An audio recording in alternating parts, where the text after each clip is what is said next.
En 2022, le Conseil départemental de l'Aude et l'Agence de développement touristique ont souhaité réaliser un portrait sensible du département. Ce travail a été mené à partir d'une large consultation de la population. Près de 1600 Audois ont ainsi partagé leur perception, leur connaissance et leur amour du territoire.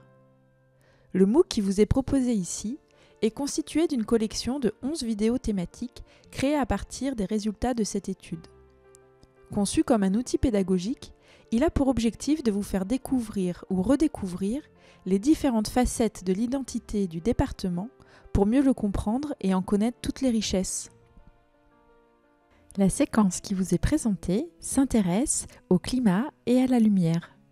Le climat dans l'Aude est à dominante méditerranéenne.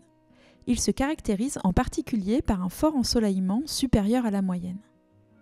Cet ensoleillement est le témoin d'un climat agréable qui conditionne beaucoup l'art de vivre audois, car il invite au moment de convivialité en extérieur et à la proximité avec la nature, deux éléments auxquels les Audois sont fortement attachés.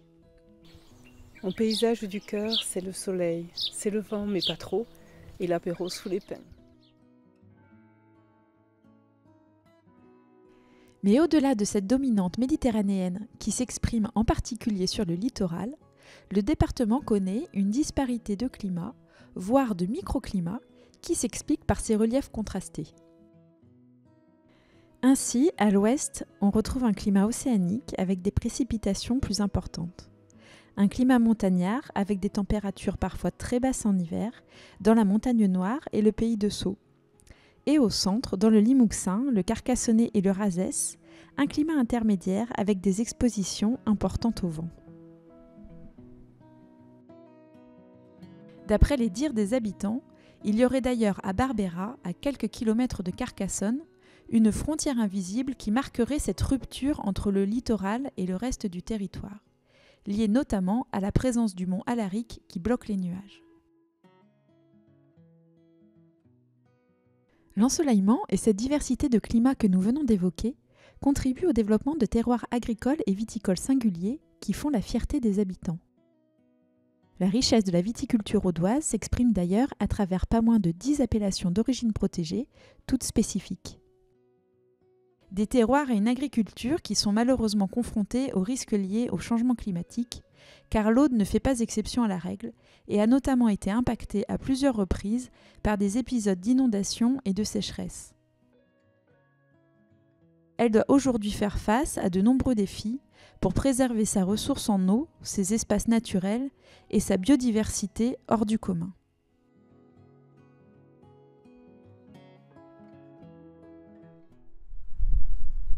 On ne peut parler de l'Aude sans évoquer le vent qui sert de trait d'union dans tout le département, ou plutôt des vents.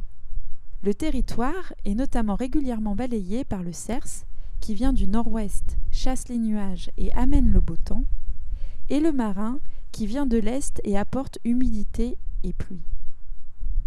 Présent 300 jours par an, il façonne à la fois les paysages, les activités humaines, qu'elles soient économiques, agricoles ou sportives, et parfois même le moral des Audois. Comme en témoigne cette expression occitane, le marin rentre, qui signifie que des contrariétés sont à venir.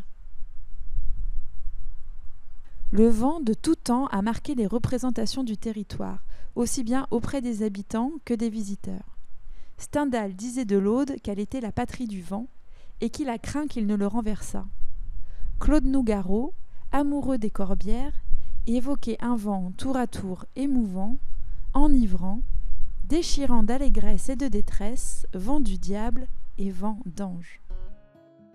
S'il est un marqueur fort de l'identité du département, la lumière est elle aussi perçue comme une singularité de l'Aude.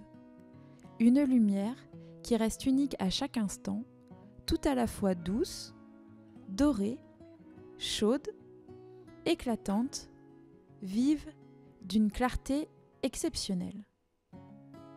Une lumière qui varie au gré des saisons, pure au printemps, chaude en été, elle peut être abrupte en hiver.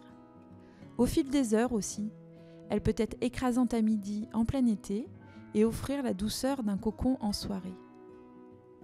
Une lumière qui se fond parfois dans une brume enveloppante qui renforce un côté mystérieux de l'Aude où existent de multiples légendes et des contes fantastiques. Cette lumière si particulière donne vie aux couleurs des paysages et révèle l'éclat du patrimoine à travers des jeux d'ombre et de lumière.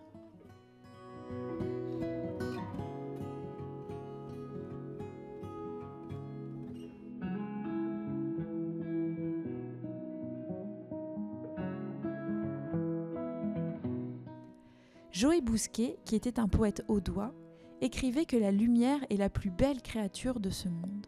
Elle vient du ciel et nous en donne le pressentiment. Peut-être est-ce la lumière de sa terre natale qui lui a inspiré cette citation.